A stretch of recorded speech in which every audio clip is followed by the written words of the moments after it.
A teacher invites homeless man to sit with her in cafe. Next morning, a helicopter comes for her. Welcome back and enjoy the story.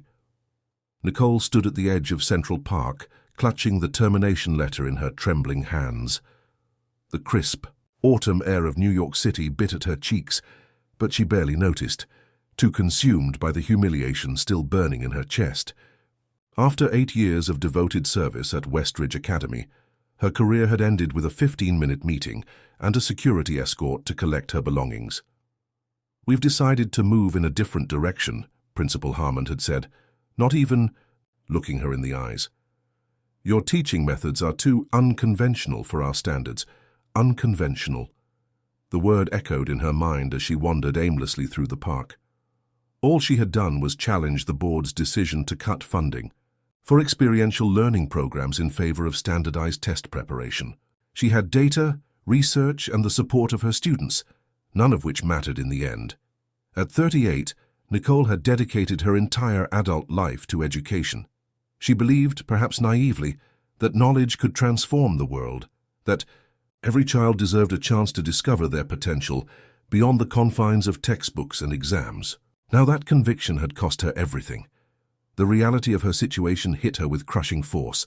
Rent due in 2 weeks, student loans that had followed her since college, and a specialized career path that wouldn't easily transfer to another field. She had some savings, but in New York City, that cushion would evaporate like morning dew under a scorching sun. As darkness fell, Nicole found herself at Milo's, a small coffee shop nestled between towering buildings. Inside, the warmth enveloped her, a stark contrast to the cold uncertainty that had settled in her bones.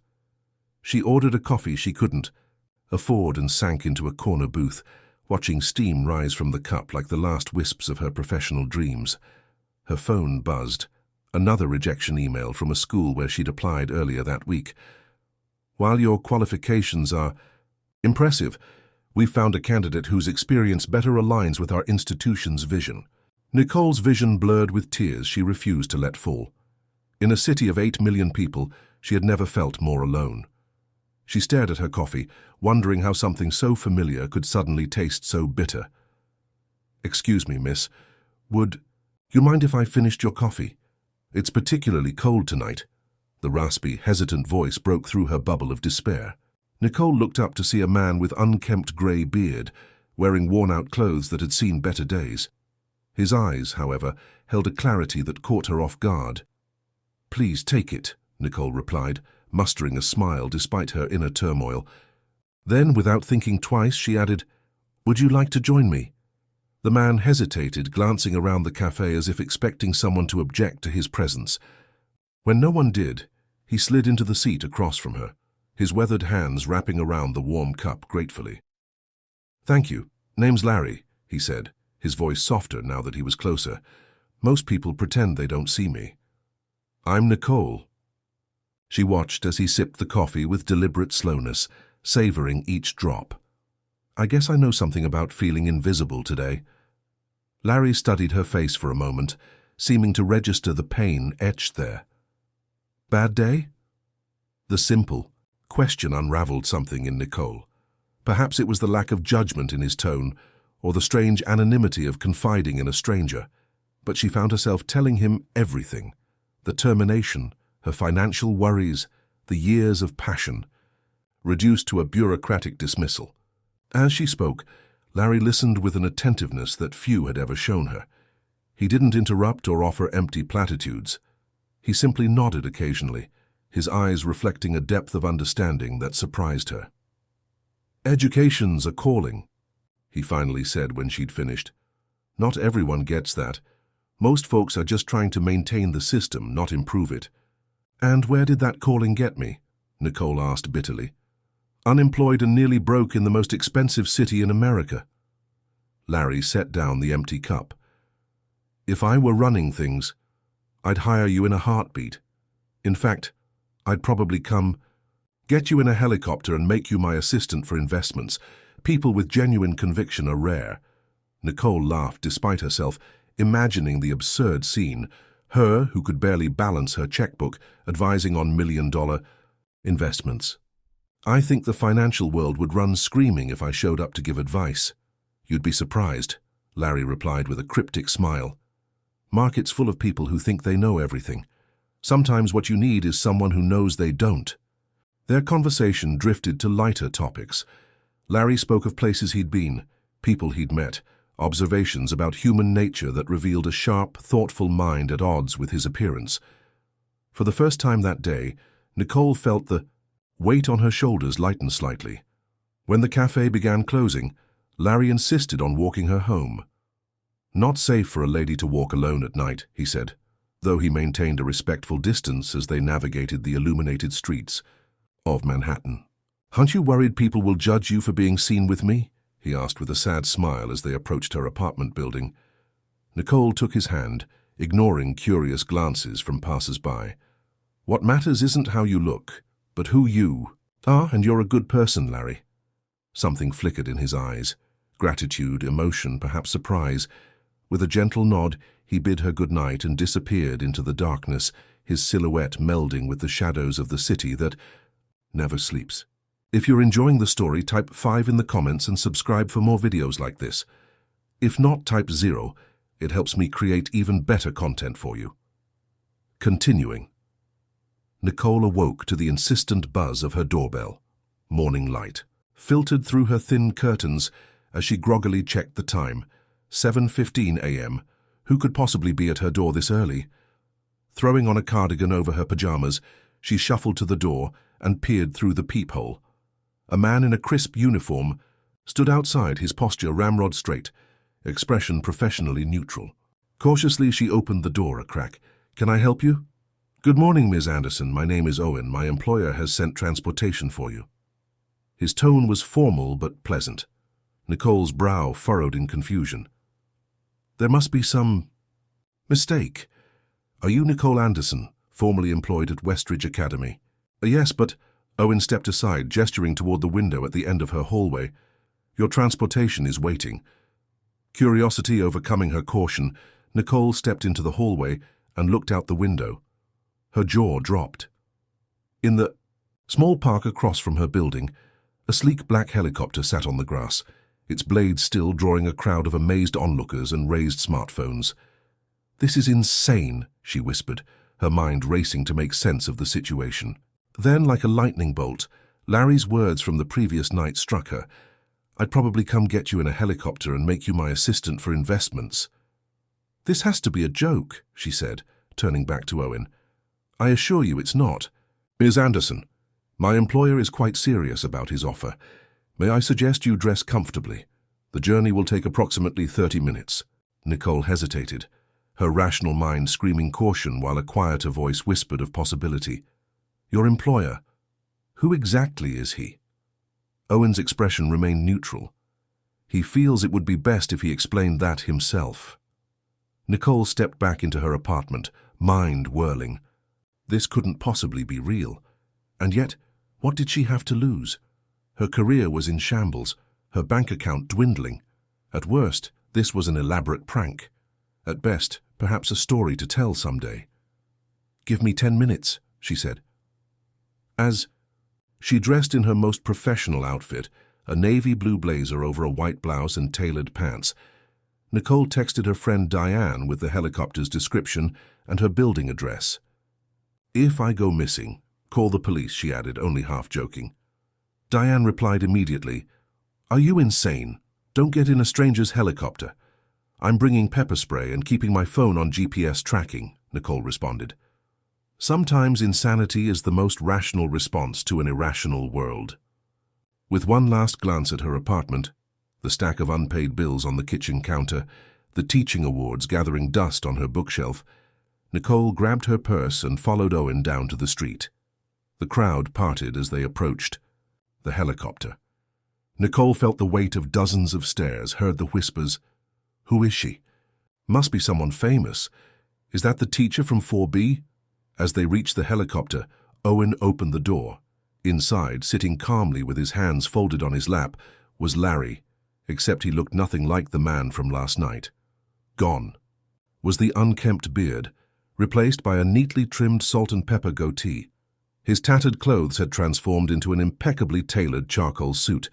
Only his eyes remained the same, clear, perceptive, with that hint of kindness that had initially put her at ease. "Good morning, Nicole," he said, his voice smoother now, but undeniably the same. "I believe we have some things to discuss." "Larry?" Nicole stood frozen at the helicopter's entrance, unable to reconcile the homeless man from last night with the polished individual before her. He smiled, the familiar crinkles around his eyes the only confirmation that he was indeed the same person. "Lawrence Matthews, actually, though Larry works just fine. Please, come in." Still stunned, Nicole climbed inside. The interior was luxurious, with butter-soft leather seats and gleaming wood trim. As she buckled her seatbelt, her mind raced with questions, suspicions, and the surreal notion that she might still be dreaming. Owen closed the door and moved to the cockpit. The rotors began to whir, drowning out the murmurs of the crowd below. "You're not homeless," Nicole finally said, the obvious statement tumbling from her lips before she could stop it. Lawrence chuckled. "No, I'm not. I apologize for the deception." "Then who are you? What is this about?" She gripped her purse tightly, the pepper spray just inches from her fingertips. As the helicopter lifted off, New York's skyline unfurled beneath them. Lawrence gazed out the window for a moment, then turned back to her with an expression of surprising earnestness. "I'm the founder and CEO of Meridian Investments. We manage over $40 billion in assets for clients ranging from pension funds to private individuals." He paused, watching her face as she processed this information. "And for the past 15 years, I've spent 2 weeks each quarter living on the streets." "Why would you do that?" Nicole asked, bewilderment tempering her caution. "When you're surrounded by wealth and power, your perspective narrows. I started the practice after my first billion. I was becoming disconnected, cold. I didn't like who I was becoming." He straightened his tie, a gesture that seemed more habitual than necessary. "Those 2 weeks ground me. They remind me of what matters. And they show me something money can't buy. How people treat others when there's nothing to gain." The helicopter banked gently, turning toward the Hudson River. Nicole watched the city from this unfamiliar angle, feeling equally disoriented. In the conversation. "So last night was, what, a test?" "Not intentionally. I was genuinely cold and your coffee looked warm." His smile returned. "But your kindness was remarkable. Not just sharing your table, but truly seeing me as a person. Worth listening to. Do you know how rare that is, Nicole?" She didn't answer, still processing the bizarre turn her life had taken in less than 24 hours. "I meant what I said last night," Lawrence continued. "I want you on my team." "I don't know the first thing about investments," Nicole protested. "I'm a teacher, not a financial analyst." "Exactly." Lawrence leaned forward, his expression intensifying. "My company is full of financial experts. What we lack are people who understand human potential, who can see beyond numbers to the stories they tell. I need someone who can help me invest in people, not just markets." The helicopter began its descent toward a gleaming skyscraper with a helipad on the roof. Nicole caught her breath at the sheer audacity of the moment. Her, soaring above a city that had just crushed her dreams, being offered some nebulous role by a billionaire who had witnessed her at her lowest. "Why should I trust you?" she asked, her voice quiet but firm. "For all I know, this could be some elaborate scheme." Lawrence nodded, respecting her skepticism. "You shouldn't trust me yet. That's exactly the kind of clear thinking I'm looking for." He reached into his suit jacket and produced a business card, placing it on the seat between them. "Check my credentials. Talk to your lawyer if you have one. Take the weekend to think it over, but know this, the offer is real and it would change your life." As the helicopter touched down on the helipad, Nicole felt something she hadn't experienced since opening that termination letter, the stirring of possibility, the first fragile tendril of hope pushing through the concrete of her despair. What would happen next? Would she step from this helicopter into a world she never imagined? Or was this all too good to be true? The answer awaited her behind the glass doors of Meridian Investments, where Lawrence Matthews, the man who had appeared in her life like a character from a fairy tale, was preparing to show her exactly what he meant by investing in potential. The Meridian Investments headquarters occupied the top 10 floors of the skyscraper. Nicole followed Lawrence through a labyrinth of sleek, modern spaces filled with people who moved with purpose and precision. The contrast between this world and her classroom couldn't have been more stark. Here, success was measured in billions, not in a child's smile of understanding. "This is Patricia," Lawrence said, introducing her to an elegant woman with silver-streaked hair pulled into a tight bun. "My chief operating officer and the person who actually keeps this place running." Patricia gave Nicole a measured look, clearly assessing her. "So you're the teacher Lawrence has been talking about this morning?" Her tone was neither welcoming nor dismissive, simply evaluative. "Interesting." "I'm as surprised to be here as you seem to be seeing me," Nicole replied honestly. A flicker of amusement crossed Patricia's face. "At least you're straightforward. That's refreshing in this building." Lawrence led Nicole to a conference room with floor-to-ceiling windows overlooking Manhattan. The city sprawled beneath them, a testament to ambition and possibility. As she took a seat at the massive table, Nicole felt profoundly out of place, like a sparrow among eagles. "I've called in my core team," Lawrence explained, pouring her a glass of water. "I want you to meet them before we discuss specifics." One by one they filtered in. James from risk assessment, Victor from client relations, Eliza from market strategy, and several others whose titles blurred together in Nicole's overwhelmed mind. Each regarded her with varying degrees of curiosity and skepticism. "Lawrence has told us about your background in education," James said, his British accent precise and clipped. "Though I must admit, we're all rather curious about what role he envisions for you here." All eyes turned to Lawrence, who had taken a seat at the head of the table. He smiled, completely at ease amid the tension. "Nicole possesses something rare in our industry," he began. "Authentic empathy combined with intellectual rigor. For 15 years, I've built a company that excels at maximizing returns. Now I want to expand our vision to maximize impact." "We already have a substantial philanthropic division," Victor noted, frowning slightly. "Philanthropy is reactive," Lawrence countered. "I'm talking about something proactive, finding and nurturing human potential the way we identify undervalued assets. And for that, we need someone who understands how potential manifests, how to recognize it in unexpected places." Nicole listened, equal parts flattered and bewildered. The role Lawrence described sounded meaningful, even revolutionary, but she couldn't shake the suspicion that she was vastly underqualified. "With all due respect," Eliza interjected, her sharp eyes fixed on Nicole, "teaching privileged children at Westridge Academy hardly prepares one for the complexities of global finance." A flash of indignation cut through Nicole's uncertainty. "I wasn't always at Westridge," she said, meeting Eliza's gaze. "I spent my first 4 years teaching in the South Bronx. Those children taught me more about resilience, innovation, and untapped potential than any investment prospectus ever could." The room fell silent. Lawrence's eyes gleamed with approval, while the others regarded her with newfound interest. "Before we go further," Lawrence said, "I'd like Nicole to have some time to consider whether this is something she truly wants. Patricia will show you the office we've prepared, and then Owen can take you home to think things over." As Nicole followed Patricia through another series of corridors, she struggled to process everything. The offer was tantalizing, a chance to reinvent herself, to channel her passion for human development in a completely new arena. But the doubt lingered. Was she jumping from the frying pan into the fire? Would she be trading one form of disillusionment for another? Patricia stopped at a corner office with views that made Nicole's breath catch. "This would be yours," she said matter-of-factly, "if you accept." The space was elegant but understated. A large desk of polished walnut, comfortable chairs, bookshelves waiting to be filled. A stark contrast to the cramped teacher's lounge she'd left behind.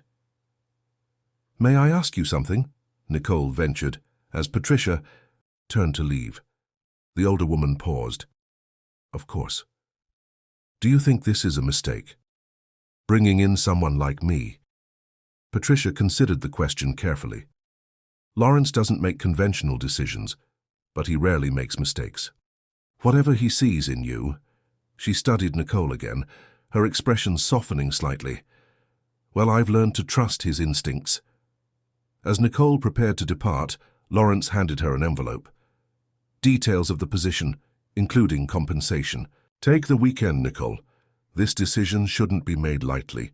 Back in her apartment that evening, Nicole opened the envelope with trembling hands. The salary figure made her gasp. It was nearly 5 times what she'd earned as a teacher. Benefits, travel stipends, housing allowances. The package was beyond generous, it was life-changing. Yet as she lay in bed that night staring at her ceiling, Nicole wrestled with a deeper question. Could she find meaning in this new world? Or would she be trading her purpose for comfort? By Monday morning, Nicole had made her decision. The weekend had been a blur of pros and cons lists, conversations with Diane, and hours spent researching Lawrence Matthews and Meridian Investments. Everything checked out. Lawrence was indeed who he claimed to be, a financial wunderkind who had built his fortune through a combination of market insight and technological innovation.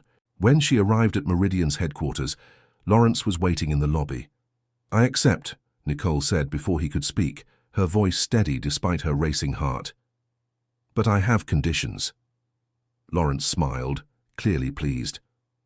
"I wouldn't expect anything less. Shall we discuss them in my office?" His private workspace occupied the entire top floor, a vast open area with panoramic views and surprisingly modest furnishings. No gold fixtures or ostentatious artwork, just clean lines and functional elegance. "My first condition," Nicole began as they settled into a seating area by the windows, "is that I need to understand exactly what you expect from me. This role sounds fascinating but vague." "Fair enough." Lawrence leaned back, collecting his thoughts. "Meridian has reached a crossroads. We've mastered traditional investment strategies, but the future demands something more innovative. I want to create a new division focused on human capital, investing not just in companies, but in people with transformative potential." "And you want me to identify these people?" "To help build the framework, yes. Your background gives you insights I lack. You've spent years recognizing potential in students that others might overlook. I want to apply that same principle more broadly." Nicole nodded slowly. "My second condition is autonomy. I won't be a figurehead or a token normal person among your financial elite." "Absolutely. You'll report directly to me, but the division will be yours to shape." "And my third condition is time. I need to visit schools, community organizations, places where potential often goes unrecognized. This can't be done exclusively from a corner office." Lawrence grinned. "I would expect nothing less. In fact, your first assignment will take us both out of this tower." He reached for a folder on the table between them and handed it to Nicole. Inside was information about a small tech startup in Brooklyn, 3 former students from a vocational high school who had developed an app for language learning. Traditional investors have passed because their backgrounds don't fit the usual pattern, Lawrence explained. "No Ivy League degrees, no connections to Silicon Valley. But their app has remarkable engagement metrics. I want your perspective before we make a decision." Nicole studied the materials, noting details that others might miss. How one founder had worked full-time while attending community college, how another had taught himself coding after his family couldn't afford summer programs. "When do we visit?" she asked, already intrigued. "Tomorrow morning. Today is for paperwork and getting settled." Lawrence stood. "Owen will help with anything you need." As Nicole completed her onboarding process, she couldn't help noticing the curious glances from other employees. She was an anomaly here. Her clothes less expensive, her resume lacking the prestigious institutions that seemed standard. Patricia had assigned Zoe, a bright young assistant, to help Nicole navigate the transition. "Everyone's talking about you," Zoe admitted as she showed Nicole the digital systems. "Lawrence hasn't personally recruited anyone in years, let alone someone from outside finance." "Is that good or bad?" Nicole asked. Zoe shrugged. "Both, probably. There are those who think he's brilliant for bringing in fresh perspective, and others who—" she trailed off diplomatically. "Who think I'm completely unqualified," Nicole finished for her. "They'll come around when they see what you can do." Zoe's confidence was encouraging. Lawrence doesn't make mistakes about people. By late afternoon, Nicole was installed in her new office, surrounded by unfamiliar technology and wrestling with imposter syndrome. Through her window, she could see the Manhattan skyline bathed in golden light. The city where she'd faced her darkest professional moment now offering an unexpected second chance. Her phone chimed with a message from Lawrence. "Car picking you. Up at 7 a.m. tomorrow. Dress casually. Brooklyn startups are allergic to suits." The casual tone made her smile, easing some of her anxiety. This new chapter was terrifying, exhilarating, and completely unpredictable. After years in the structured world of education, she was stepping into the unknown. Would she flourish in this environment so different from a classroom, or would she discover that she truly belonged in education, despite its challenges? The answer lay somewhere in the days ahead, as Nicole navigated between two worlds, the privileged sphere of high finance and the grassroots reality of untapped potential. Whatever happened, one thing was certain. Her life would never be the same again. 6 months passed in a whirlwind of activity. Nicole's role at Meridian evolved rapidly, taking shape around her strengths and Lawrence's vision. They created the Human Potential Fund, a unique investment vehicle dedicated to backing entrepreneurs from underrepresented backgrounds and overlooked communities. The Brooklyn startup had been their first investment, followed by 12 others across the country. Nicole developed a system for identifying promising ventures that traditional investors might dismiss, looking beyond polished pitches and pedigrees to the core qualities that predicted success: resilience, adaptability, and purpose-driven innovation. On a crisp spring morning, Nicole stood in Lawrence's office presenting the quarterly results of their new division. The numbers spoke volumes. 9 of their 13 investments were exceeding projected metrics, 2 were on target, and only 2 were struggling. "The return rate is 22% above our initial projections," she concluded, unable to keep the pride from her voice. "And we've created 117 new jobs, 73% of which have gone to workers without college degrees." Lawrence studied the data with a thoughtful expression. "You've proven your concept more quickly than even I expected, Nicole. The board is impressed." But she had learned to read his expressions over their months of collaboration. But nothing. He closed the report and smiled. "This is exactly what I hoped for when I brought you in. You're changing how we think about investment at Meridian." Nicole should have felt triumphant. 6 months ago, she'd been an unemployed teacher questioning her worth. Now she was revolutionizing a corner of the financial world, earning more money than she'd ever imagined, and making a tangible difference in people's lives. Yet something was missing. For all the excitement of this new chapter, she missed the direct impact of teaching, the moment when understanding dawned in a student's eyes, the daily interaction with young minds forming their view of the world. Lawrence, perceptive as always, noticed her reservation. "Walk with me," he said, leading her to the private elevator that accessed the building's rooftop garden. Above the city's hustle, surrounded by carefully tended greenery, they sat on a bench overlooking the urban landscape. "You're restless," Lawrence stated simply. Nicole nodded, grateful that she didn't need to explain. "I love what we're building, but you're one step removed from the actual transformation. You fund it, you facilitate it, but you don't get to witness it directly anymore." "Exactly." She sighed, relieved that he understood. "Is that ungrateful? To have achieved so much, and still feel something's lacking?" Lawrence leaned back, his eyes on the horizon. "I felt the same way after my first few years of success. Making money is intoxicating until you realize it's just a scoreboard, not a purpose. What changed for you?" "I realized I needed to align my work with my deeper values. Money was a tool, not a goal." He turned to her, his expression serious. "Tell me, Nicole, if you could design your perfect role, one that combined everything you value, what would it look like?" The question caught her off guard.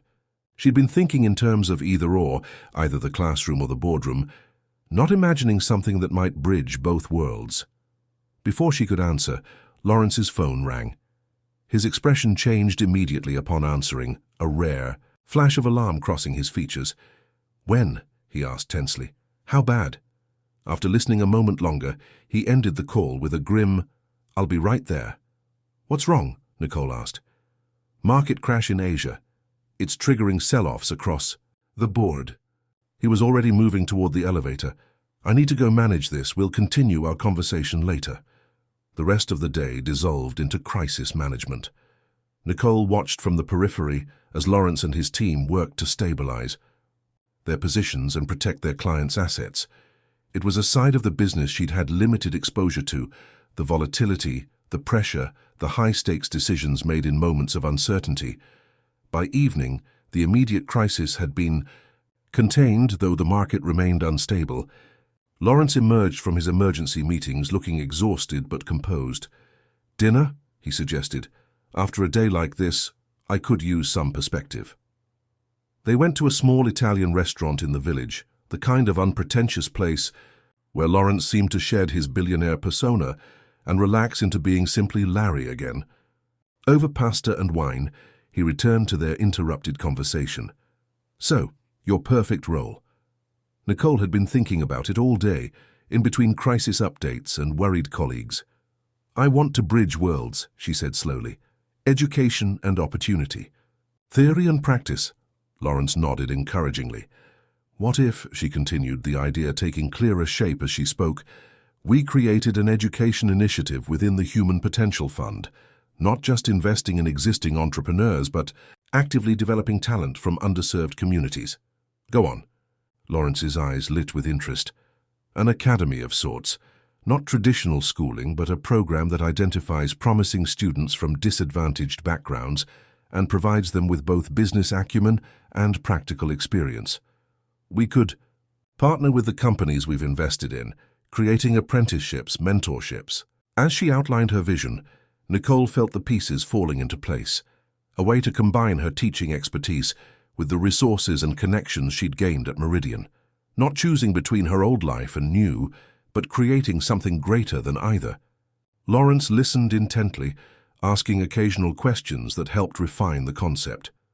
When she finished, he sat back with a satisfied expression. "This," he said definitively, "is why I followed my instinct that night at the cafe. You see, connections others miss, possibilities where others see limitations. You think it could work? I think it could transform how we approach both education and investment." He raised his glass in a toast. "To your academy, Nicole, the next evolution of the Human Potential Fund." As they clinked glasses, Nicole felt the last piece of her uncertainty fall away.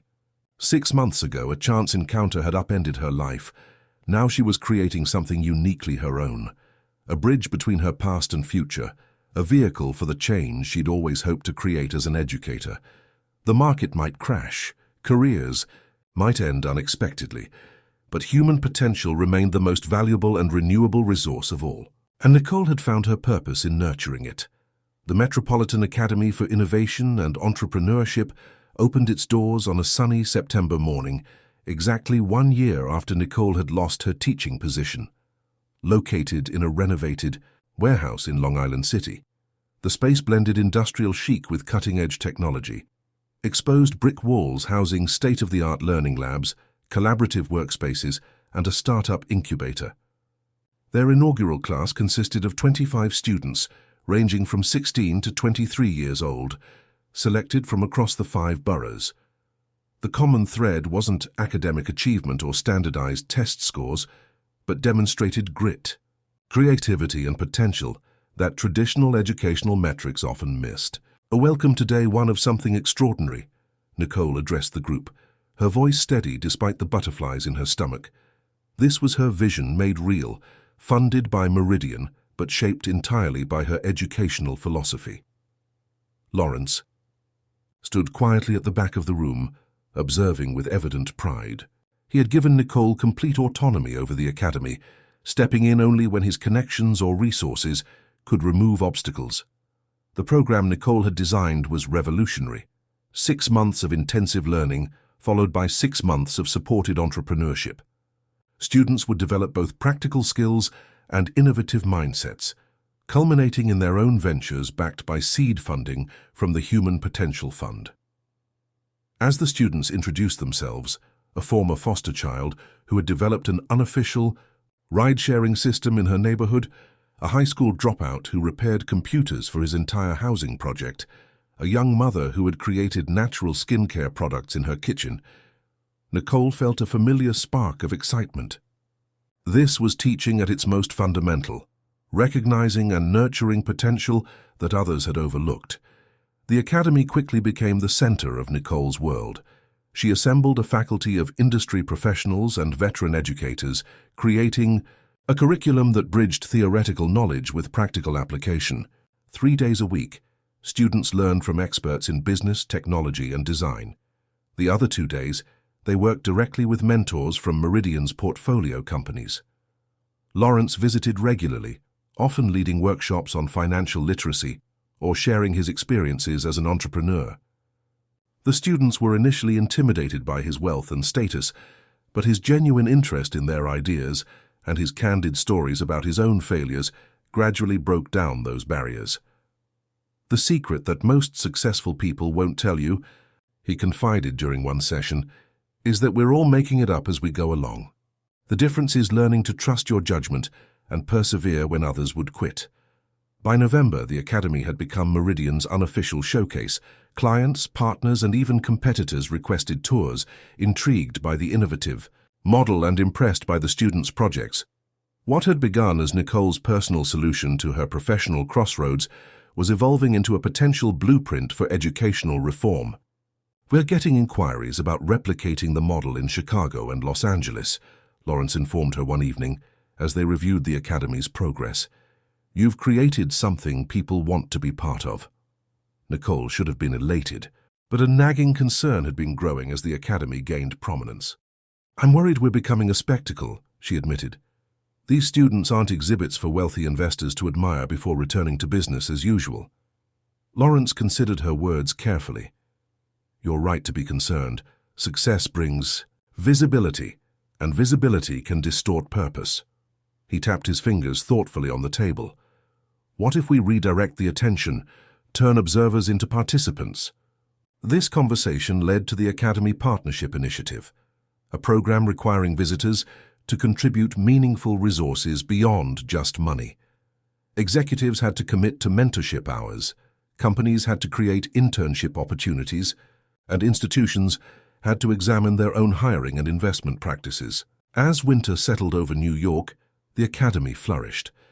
Students who had been written off by traditional education were developing sophisticated projects and growing in confidence daily. Nicole found herself working longer hours than she ever had as a classroom teacher, but the work energized rather than depleted her. One evening, as the last students filtered out after a late workshop, Nicole found Darius, their youngest participant at 16, lingering in the main hall, staring at the wall where they displayed the Academy's guiding principles.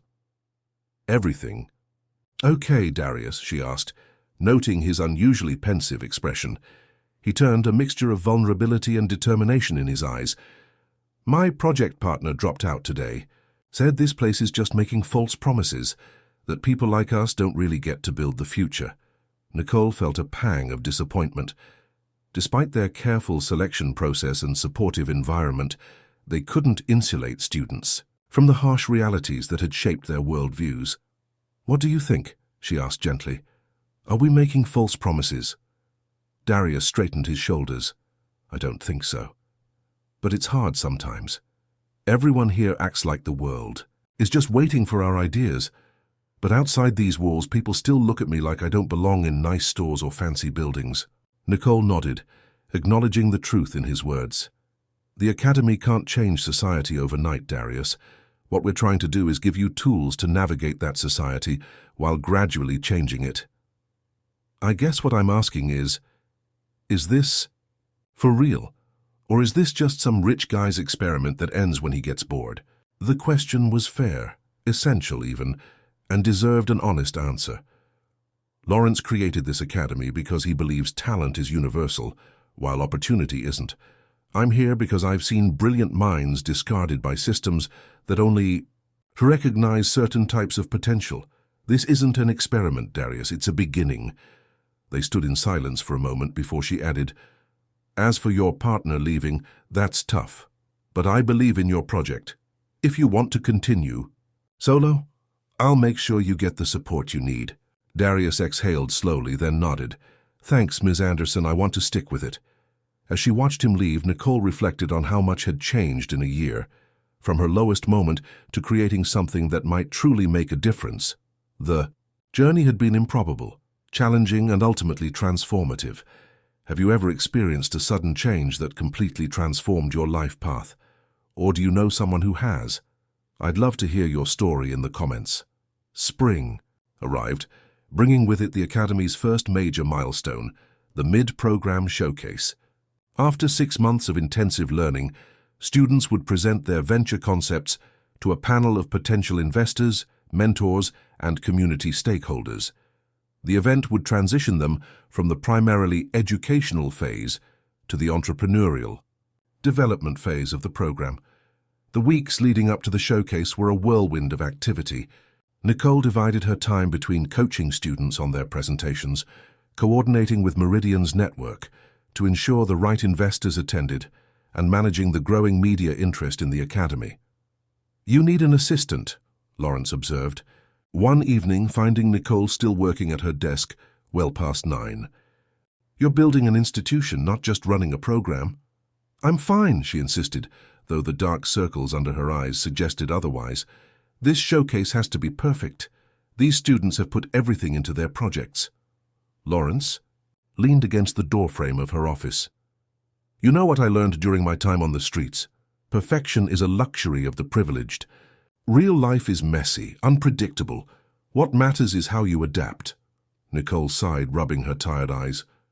I just don't want to let them down. You won't, he said with quiet certainty. But burning yourself out won't serve them either. Go home. Nicole, tomorrow we'll talk about expanding your team.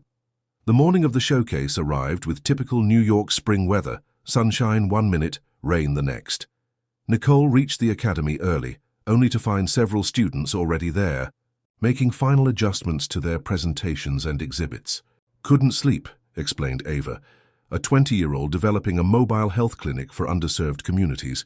Too nervous about today. Me too, Nicole admitted, helping Ava arrange her display materials.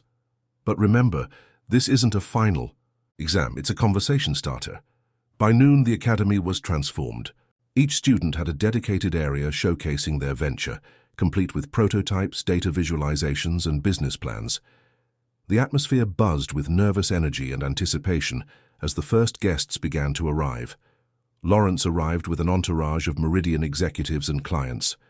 Patricia, who had initially been skeptical of the Academy, now proudly guided a group of international investors through the space, explaining the concept with the same confidence she applied to billion-dollar portfolios. You've changed minds.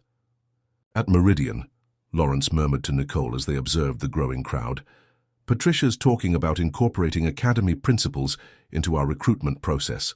The presentations began at 1 p.m. One by one, students shared their visions, responding to questions with growing confidence as the afternoon progressed. Nicole watched from the sidelines, heart swelling with pride at their poise and preparation. Darius, who had continued his project solo after his partner's departure, presented a peer-to-peer tutoring platform designed specifically for students in temporary housing. His personal experience with housing instability had informed every aspect of his design, from offline functionality to content that traveled with the student, regardless of school changes. The current educational system assumes stability, he explained to the rapt audience. But for the nearly 150,000 students experiencing homelessness in New York City, stability is a luxury. Learning shouldn't be. His presentation drew the showcase's first standing ovation. As applause filled the room, Nicole caught Lawrence's eye across the crowd. He nodded slightly, a silent acknowledgement of the moment's significance. This was exactly why they had created the Academy. By evening, as the last guest departed and students celebrated their successes, the results were clear. 17 projects had secured mentor commitments, 12 had received offers for additional funding beyond the Academy's seed investments, and 3 had been invited to prestigious accelerator programs. More importantly, every student stood taller, spoke more confidently, and looked toward the future with greater certainty than they had 6 months earlier. The transformation went beyond business skills or entrepreneurial knowledge. It was a fundamental shift in how they perceived themselves and their place in the world. As Nicole helped clean up the space, exhausted but exhilarated, Lawrence approached with 2 glasses of champagne. "To beginnings," he proposed, handing her a glass. "Beginnings," she echoed, clinking her glass against his. "Though it feels more like a milestone than a beginning. Every milestone is just the beginning of the next phase." Lawrence surveyed the room with satisfaction. "The question is, what's next for the Academy?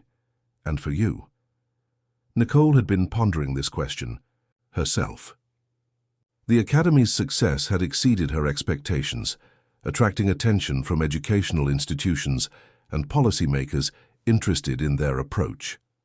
Several universities had reached out about potential partnerships, and a major foundation had inquired about scaling the model nationally. "I think we need to document what's working here," she said thoughtfully. "Create a blueprint that others can adapt to their communities, but not expand too quickly. The personal connection is crucial." Lawrence nodded in agreement. "Take the time to get it right." Meridian's fully committed to supporting this long term. As they discussed possibilities for the Academy's future, Nicole realized how far she had come from that desperate night in the cafe. She had transformed a personal setback into an opportunity not just for herself, but for dozens of young people who might otherwise have seen their potential wasted. The path ahead wasn't perfectly clear, but it was undeniably promising. The Academy would continue to evolve, as would her role within it.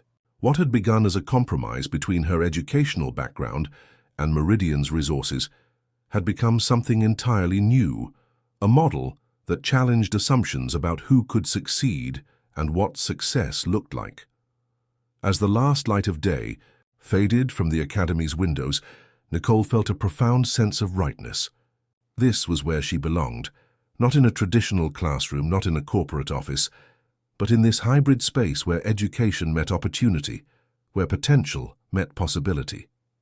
Summer arrived, bringing with it the most challenging phase of the Academy's program, turning concepts into viable ventures. Students were now entrepreneurs in the truest sense, making daily decisions that would shape their businesses and learning that theory and practice often existed in different universes. Nicole had expanded her team, as Lawrence suggested, hiring 2 additional staff members: Marco, a former startup founder with experience navigating the early stages of business development, and Priya, an educator specializing in project-based learning. Together, they supported the students through the inevitable setbacks and pivots of entrepreneurship. "I hate everything about this," declared Jada, one of their most promising students, during a particularly difficult week. Her farm-to-table food delivery service targeting food desserts had hit regulatory hurdles that threatened to derail months of work. "Maybe my mom was right. People like us don't get to disrupt industries." "That's exactly why we need people like you disrupting them," Nicole countered, pulling up a chair beside Jada's workstation. "The system wasn't designed for you to succeed. That's not a reason to give up. It's a reason to persist."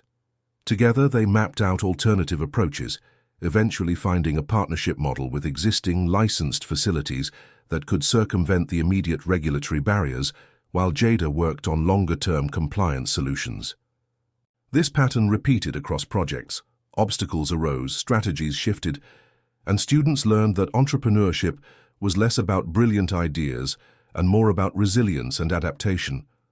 Nicole found herself drawing on both her teaching experience and her time at Meridian, blending pedagogical support with practical business guidance. Lawrence remained actively involved, often dropping by unannounced to check on specific projects or offer advice drawn from his own entrepreneurial journey. He had a particular interest in Darius's tutoring platform, which was gaining traction in several shelters across the city. "The real test of a concept," he told Darius during one mentoring session, "isn't whether it works in ideal conditions, but whether it works when everything goes wrong." This philosophy was put to the test in July when a major technology company announced a similar platform to Darius's, causing panic among his small team of developers and supporters. "They'll crush us," Darius said flatly when he came to Nicole's office with the news. "They have millions in development resources. We have what? Our academy seed funding and a bunch of second-hand laptops." Instead of immediate reassurance, Nicole arranged an emergency strategy session with Lawrence, Marco, and 2 tech entrepreneurs from Meridian's portfolio. For 4 hours, they dissected the competitor's offering, identified key differences in approach, and helped Darius recognize his unique advantage: deep, personal understanding of his user base. "Their platform is designed for educational institutions," Lawrence pointed out. "Yours is designed for students in transition. That's not just a market difference. It's a fundamental design difference." By the end of the session, Darius had not only regained his confidence, but had outlined a strategy to emphasize his platform's unique features and accelerate development of tools specifically addressing the needs of highly mobile students. "This could actually help us," he realized, his energy returning. "They're validating the need without really meeting it for our specific users." These real-world challenges proved more educational than any curriculum Nicole could have designed. Students were learning through experience that obstacles could become opportunities, that failure was rarely final, and that their backgrounds, often seen as disadvantages in traditional settings, could provide unique insights into unmet needs. As August approached, bringing the Academy's first year to a close, Nicole found herself reflecting on the transformation she had witnessed, not just in the students, but in herself. She had evolved from an unemployed teacher, questioning her value, to the architect of an educational model that challenged conventional wisdom about who could succeed as an entrepreneur. One evening, as she worked late finalizing plans for the Academy's culmination ceremony, Lawrence stopped by her office. "I have a proposition," he said without preamble, settling into the chair across from her desk. "Meridian's board has approved funding for 2 additional academies, one in Detroit, one in New Orleans. We need someone to oversee the expansion while maintaining the quality and vision of the original." Nicole's heart raced. This was validation beyond anything she had imagined, a chance to extend the Academy's impact far beyond New York. "You want me to help set them up?" "I want you to lead the entire initiative," Lawrence clarified. "As executive director of the Meridian Academy Network, full autonomy, substantial budget, and a team to support implementation in each location."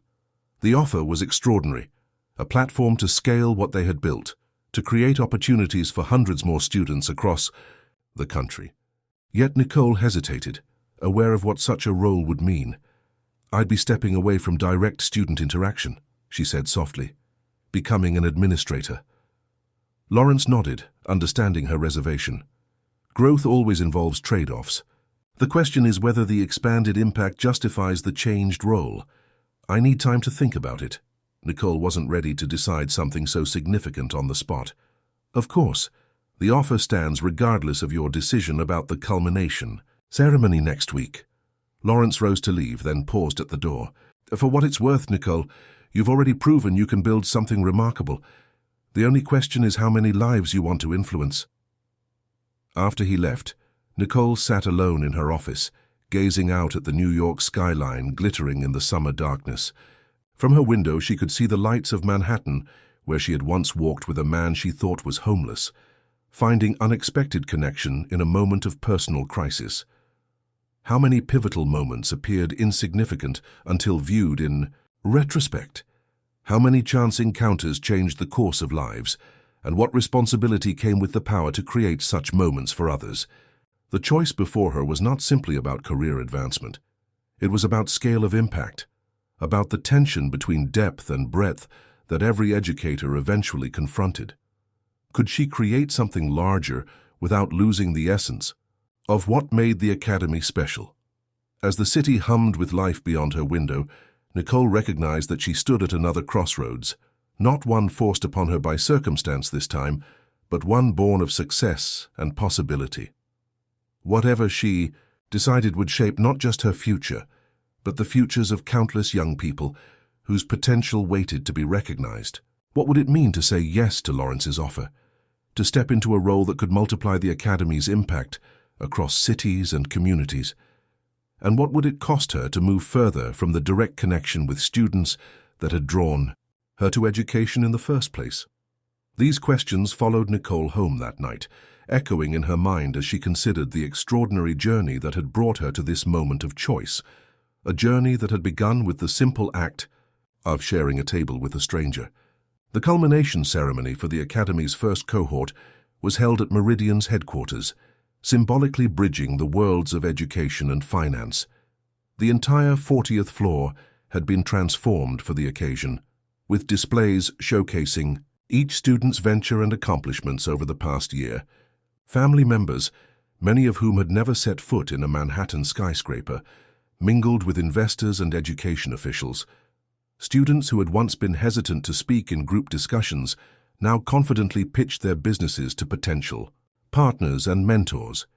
Nicole moved through the crowd, taking mental snapshots of moments that illustrated the Academy's success, Jada explaining her revised business model to a non-profit leader who worked in food security, Ava demonstrating her mobile health clinic prototype to the health commissioner, Darius showing a group of educators how his platform adapted to different devices and connectivity challenges.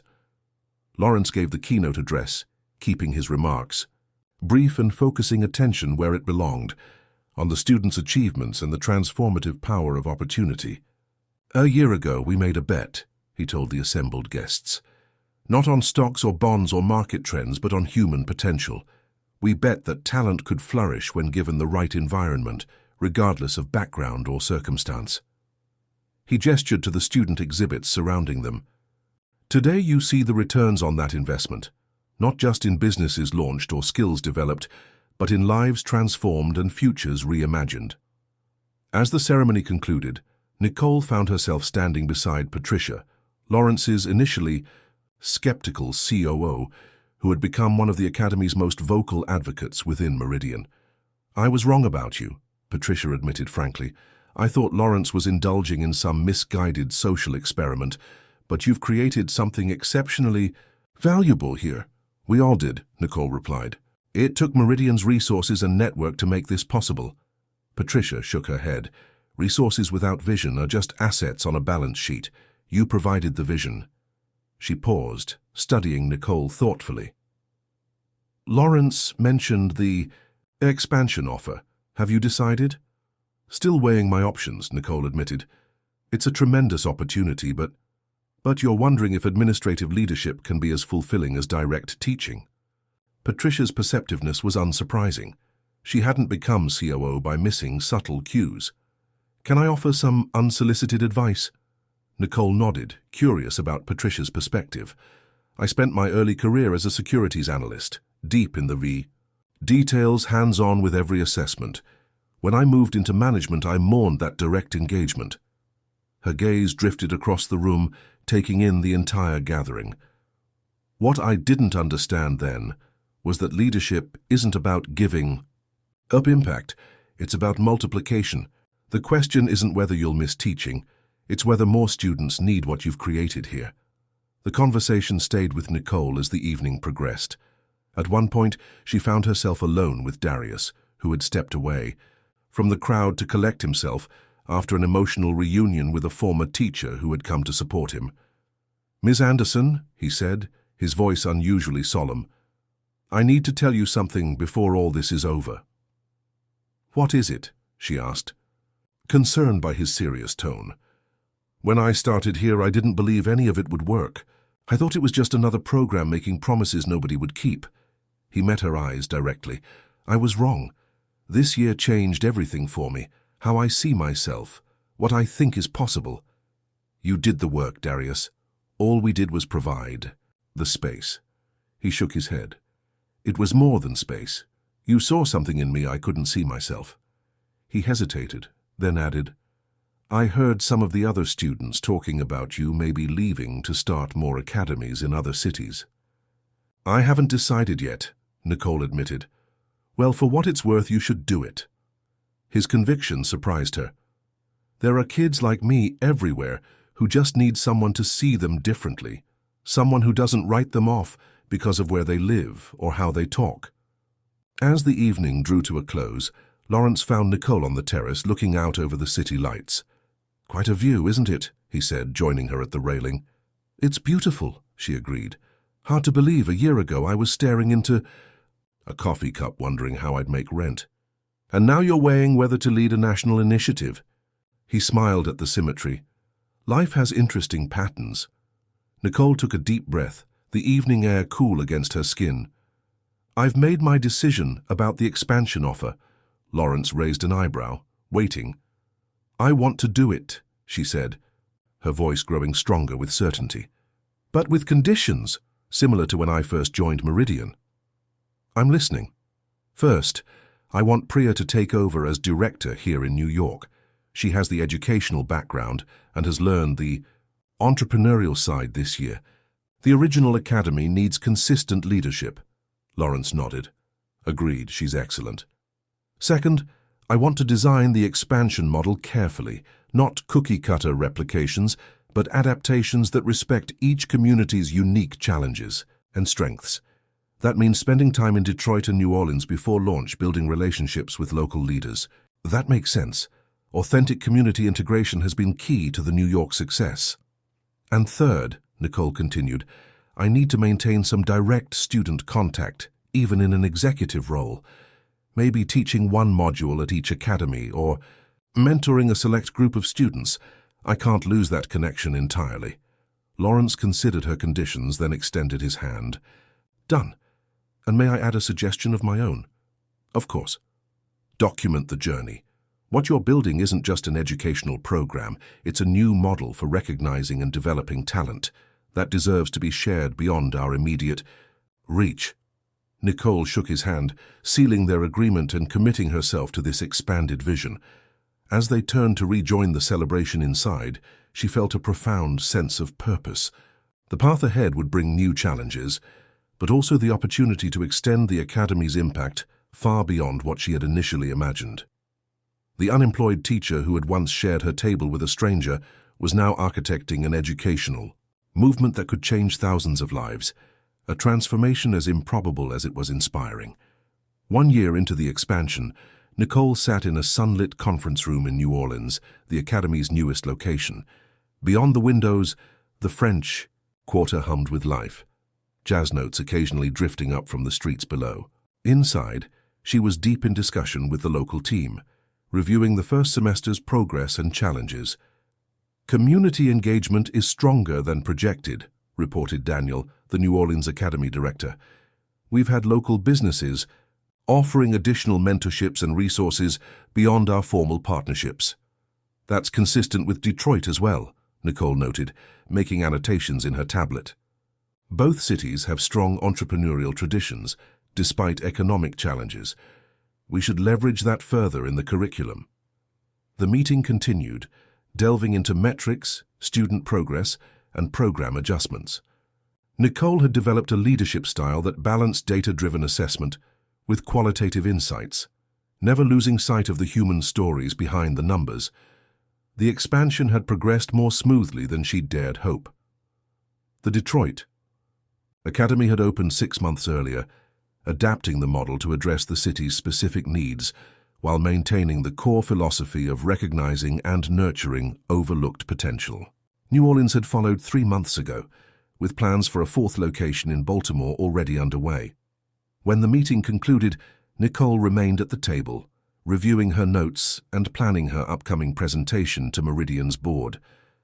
The initiative had grown beyond a program into a recognized model, attracting attention from educational researchers and policymakers interested in alternative pathways to economic opportunity. A knock at the door interrupted her thoughts. Zoe, who had transitioned from Lawrence's assistant to Nicole's chief of staff, entered with an excited expression. "The Times article just dropped," she announced, placing her tablet in front of Nicole. "They're calling it the Opportunity Revolution." Nicole scanned the feature, a comprehensive profile of the Academy network and its impact. The journalist had spent weeks observing all 3 academies, interviewing students, staff, and community partners. to understand how the model was transforming lives and challenging traditional pathways to success.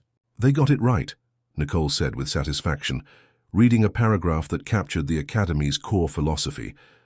By redefining what constitutes potential and creating environments where unconventional talents are valued, Matthews and Anderson have developed a model that questions fundamental assumptions about who deserves investment, both educational and financial. Lawrence has already called twice, Zoe informed her with a smile. He's thrilled with the coverage. Nicole made a mental note to return his call later. Their working relationship had evolved as the Academy network expanded, with Lawrence focusing on securing long-term funding while giving Nicole complete autonomy over implementation. Their shared vision remained the bedrock of the initiative, even as their daily involvement had necessarily shifted. After finishing her review of the meeting notes, Nicole left the conference room to observe classes in session. This was her favorite part of site visits, seeing the model in action, watching students engage with the curriculum and each other. No amount of data or reports could replace direct observation. In the main collaborative space, a group of students was presenting prototype solutions to a local challenge: coastal erosion affecting vulnerable communities. Their approaches combined environmental science, community organizing, and business principles in ways that reflected the Academy's interdisciplinary approach. Nicole noticed one student in particular, Jasmine, a 19-year-old who had been skeptical and withdrawn during the first month of the program. Now she was confidently leading her team through a complex proposal, fielding questions with thoughtful precision. The transformation reminded Nicole why she had accepted the expanded role despite her initial reservations. Later that afternoon, she spoke with several students individually, listening to their experiences and gathering insights that formal assessments might miss. These conversations revealed the Academy's true impact, not just in skills developed or ventures launched, but in fundamental shifts in how students perceive themselves and their possibilities. "Before I came here," one student told her, "I thought entrepreneurship was for people with connections and college degrees. Now I see it's about solving problems and creating value. I can do that from right where I am." As evening approached, Nicole found herself on the balcony of her hotel room, gazing out over the Mississippi River while on a video call with Lawrence, who was in London for a financial conference. "The article's already generating interest from potential funders," he reported, the city lights of London visible in his background. "3 major foundations have reached out about supporting further expansion." "That's excellent timing," Nicole replied. "The Baltimore location is progressing well, and I've been thinking we should consider a West Coast presence next, perhaps Oakland or South Los Angeles." "You're thinking nationally now," Lawrence observed with approval. "Remember when you worried about losing your connection to teaching?" Nicole smiled at the recollection. "I still teach the innovation module at each academy, but yes, my perspective has shifted. The impact is worth the trade-off." "Speaking of impact," Lawrence's tone grew more serious, "the board is considering establishing the Academy Network as an independent foundation. It's grown beyond a Meridian initiative. It deserves its own identity and governance structure." The suggestion caught Nicole by surprise. What would that mean practically? More autonomy, dedicated funding, broader partnership possibilities. Lawrence outlined the concept. "You would lead the foundation as executive director with your own board, including educational leaders, entrepreneurs from underrepresented communities, and a few Meridian representatives for continuity." It was an extraordinary vote of confidence, not just from Lawrence, but from Meridian's board, who had initially viewed the Academy as Lawrence's personal project.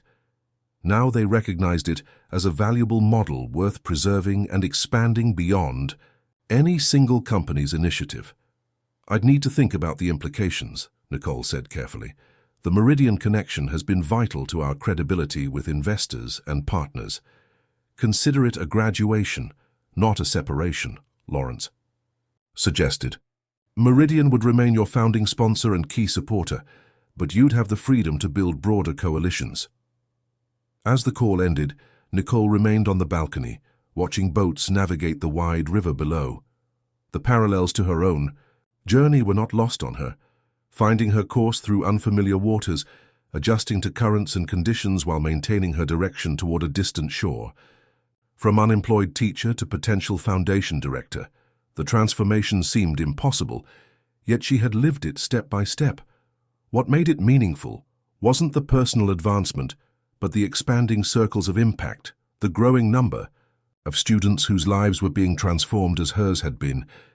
The Academy Network was becoming exactly what she and Lawrence had envisioned that day on Meridian's rooftop garden, a bridge between worlds, a pathway for talent that traditional systems overlooked.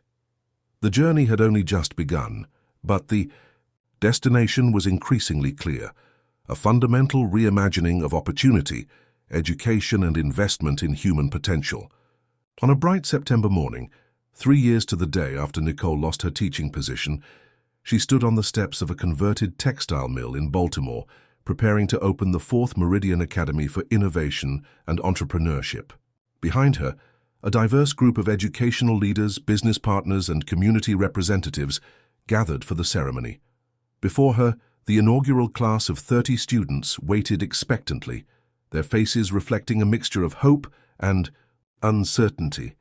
"Today marks not just the opening of a new academy," Nicole began, her voice carrying across the assembled crowd, "but another step in a larger journey to reimagine how we recognize and develop talent." As she spoke about the Academy's vision and the students' potential, Nicole caught sight of a familiar figure at the back of the crowd.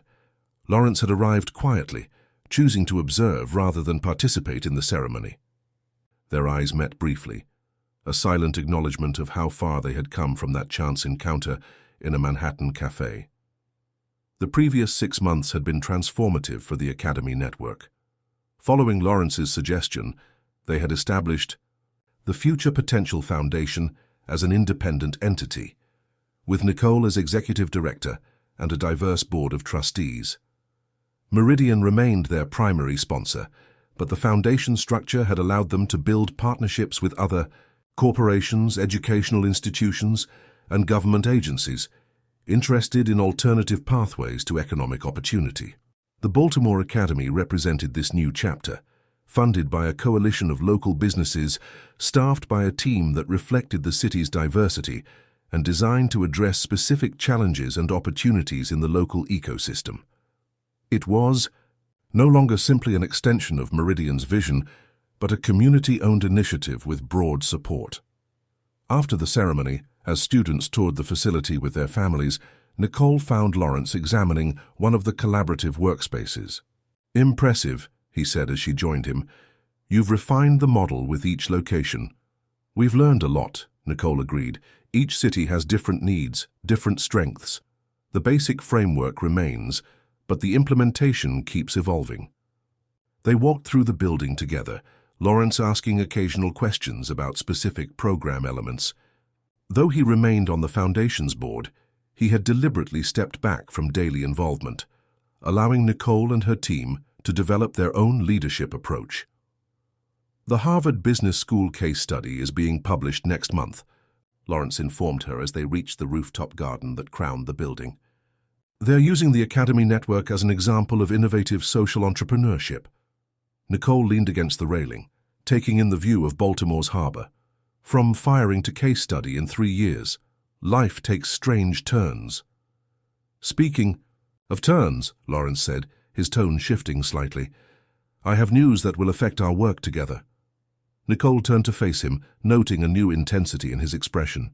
"I'm stepping down as CEO of Meridian at the end of the year," he revealed. "It's time for new leadership there. I'll maintain my board position and ownership stake, but I'm ready for a different chapter." The announcement surprised her, though perhaps it shouldn't have. Lawrence had always been restless, seeking new challenges even at the height of his success. "What's next for you?" she asked. "I'm establishing a new investment fund focused exclusively on entrepreneurs from underserved communities, scaling up what we started with the Human Potential Fund at Meridian." His eyes lit with familiar enthusiasm. "The Academy Network has proven the concept. Now I want to build the financial infrastructure to support these entrepreneurs beyond the educational stage." The symmetry was perfect. Lawrence extending the investment side, while Nicole expanded the educational foundation. They had created complementary approaches to the same fundamental challenge, recognizing and developing overlooked talent. "We'll still work together," Lawrence clarified, seeing her thoughtful expression.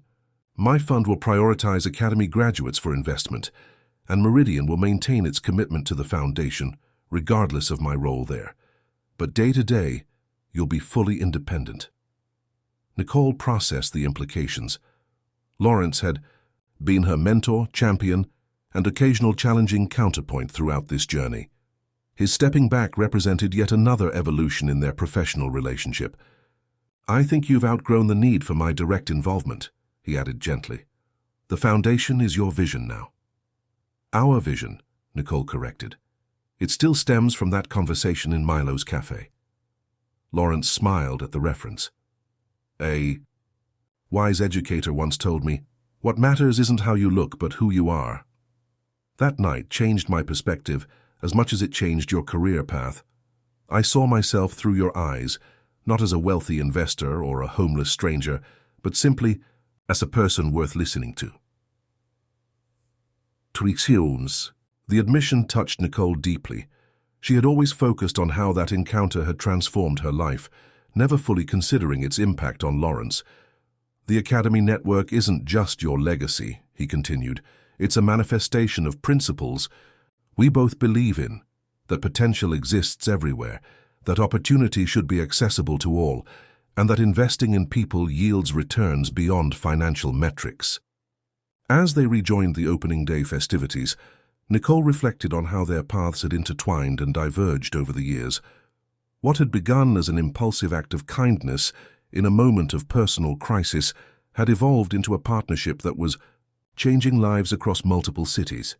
The foundation now employed over 60 people, had graduated nearly 200 students across its first 3 locations, and had helped launch dozens of ventures addressing community needs while creating sustainable economic opportunities.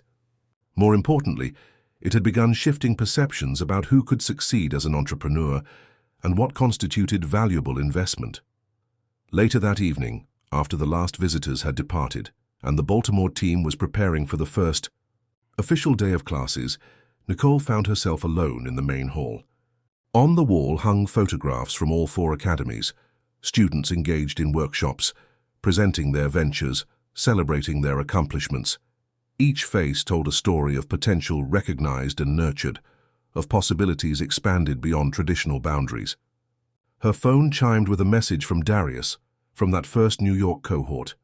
He had expanded his tutoring platform to 5 cities and had just secured a major contract with a state education department. "Thought you should be the first to know," he wrote. "None of this would have happened without you believing in me first." Nicole smiled at the message, typing back her congratulations. As challenging as the expanded role sometimes was, moments like this confirmed she had made the right choice. The ripple effects of the Academy model were extending far beyond what she could have achieved in a single classroom.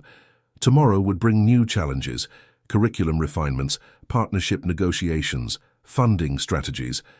But tonight, in the quiet aftermath of the Baltimore opening, Nicole allowed herself to fully appreciate the journey that had brought her here.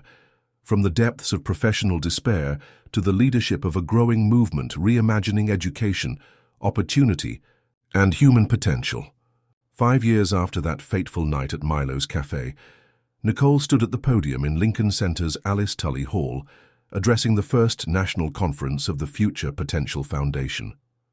Before her sat nearly 1,000 people, educators, investors, policymakers, and most importantly, Academy graduates from all 7 locations, now operating across the country.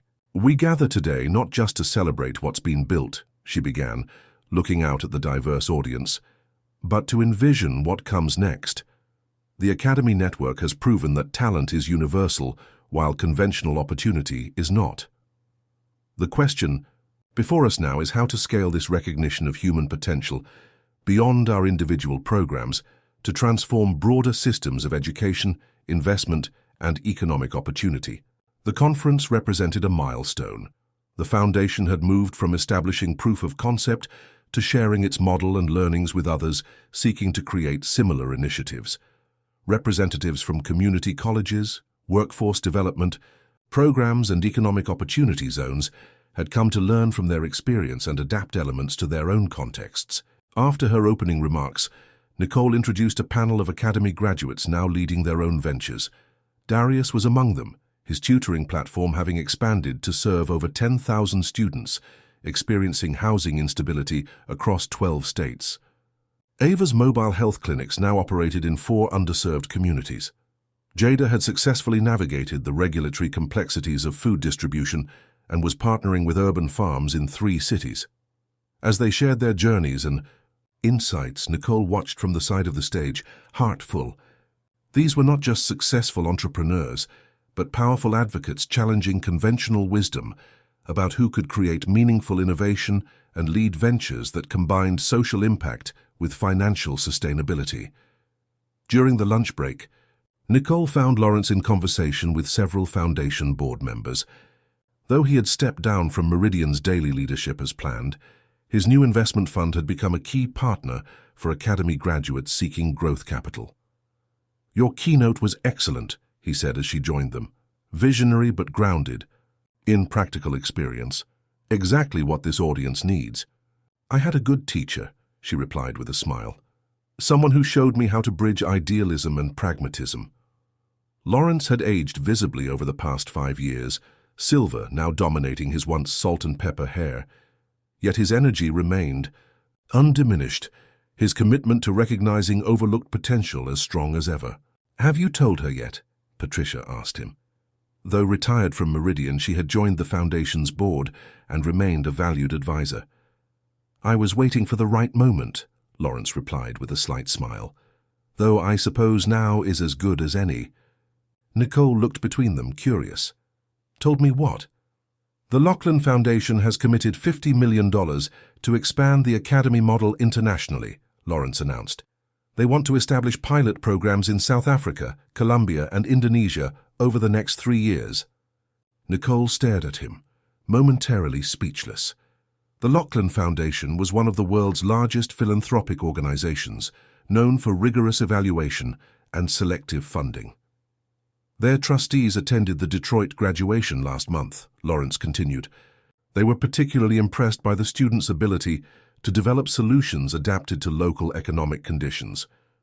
They see potential applications in emerging markets where traditional educational and economic pathways are limited. The international expansion possibility had been discussed theoretically, but always as a distant future goal. Now it was suddenly, thrillingly tangible. "That's extraordinary," Nicole finally managed. "But the cultural contexts would be so different. We'd need partners who deeply understand local communities." "That's exactly why they approached us," Patricia interjected. "Your model emphasizes adaptation over replication.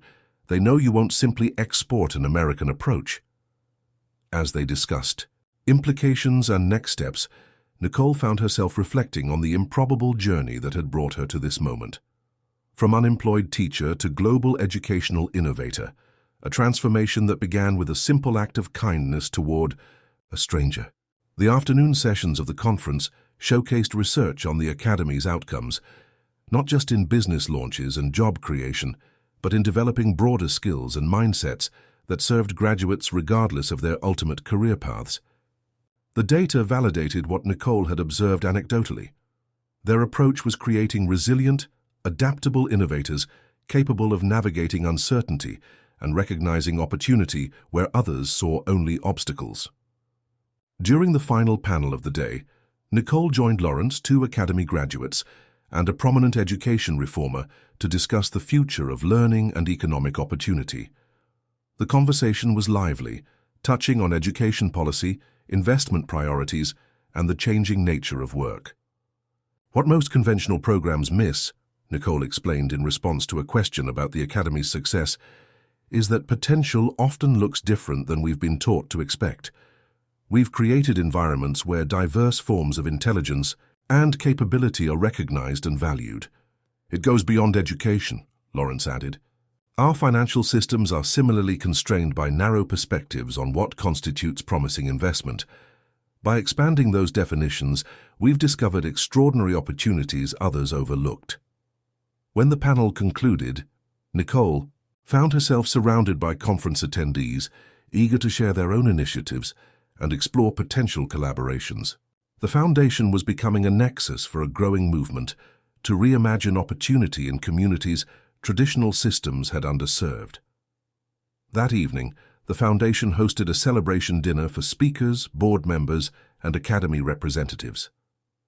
The atmosphere was festive, with conversations flowing between people from diverse backgrounds, united by a shared commitment to recognizing and developing potential in all its forms. Midway through dinner, Lawrence rose to offer a toast. The room quieted as he lifted his glass. To Nicole Anderson, he began, whose compassion toward a stranger set in motion a chain of events none of us could have predicted.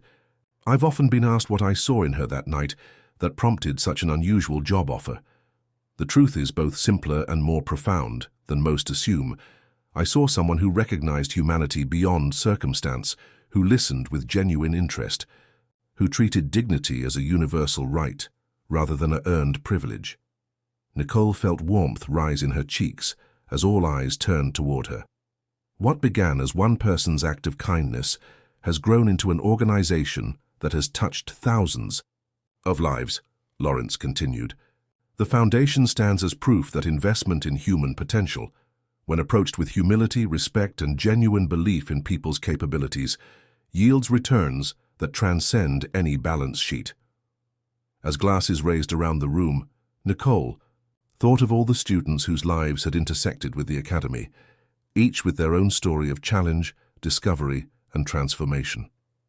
From New York to Detroit, New Orleans to Baltimore, Los Angeles to Chicago, Philadelphia, and beyond, a network of individuals was reimagining what was possible for themselves and their communities. Later, as the event wound down, Nicole found a quiet moment with Lawrence on the venue's terrace overlooking Lincoln Center Plaza. "Do you ever think about how differently things might have turned out?" she asked. "If I hadn't offered to share my table that night?" "Often," he admitted. "Small choices create ripples we can't possibly predict. That's why I believe in creating environments where people can make choices from a place of possibility rather than constraint." They stood in comfortable silence, for a moment, watching the illuminated fountain below. "The international expansion," Nicole said finally. "It's a tremendous opportunity, but I'm not sure I'm the right person to lead it. My experience is entirely US-based." Lawrence considered. Perhaps leadership isn't about having all the expertise yourself. Perhaps it's about creating conditions where expertise can flourish, where diverse perspectives can shape something greater than any individual vision." His words echoed what Nicole had learned throughout this journey, that her greatest contribution wasn't in having all the answers, but in asking the right questions and bringing together people with complementary insights and experiences. "What would you have done," she asked suddenly, "if I had refused to let you sit at my table that night?" Lawrence smiled. "Found another cafe, another table, but I'm profoundly grateful I didn't have to." He glanced at his watch. "I should head out, early flight to Singapore tomorrow."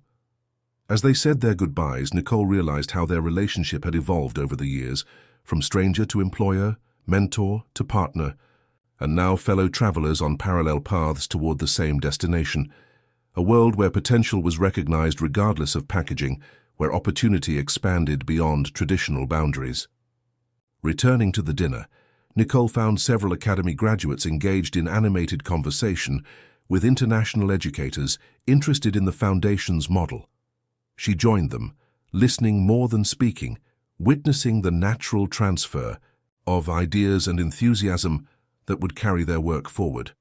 In that moment, she understood with perfect clarity that the true measure of the Foundation's success wasn't in buildings established or programs created, but in minds transformed and possibilities expanded. Every student who discovered their capacity to create value, every educator who reimagined their approach, every investor who broadened their perspective on potential, these were the ripples extending outward from that initial encounter, touching shores neither she nor Lawrence could see from where they stood. The unemployed teacher, who had once faced an uncertain future, had found not just a new career, but a calling that aligned her deepest values with meaningful impact. The journey had unfolded in ways she could never have predicted, yet each step had led her exactly where she needed to be. As Nicole looked around at the diverse gathering, academy staff and graduates, community partners and global philanthropists, all engaged in building something larger than themselves, she felt a profound sense of rightness. From personal crisis had emerged collective possibility. From a single act of kindness had grown a movement, reimagining how potential could be recognized, nurtured and unleashed. The story wasn't finished. It was, in many ways, just beginning. But on this night, in this moment, Nicole allowed herself to fully appreciate how far they had come and the countless lives transformed along the way, including her own. Congratulations, type 9 in the comments so that I know you stayed until the end with me. Thank you for watching, and until tomorrow's story on this same channel.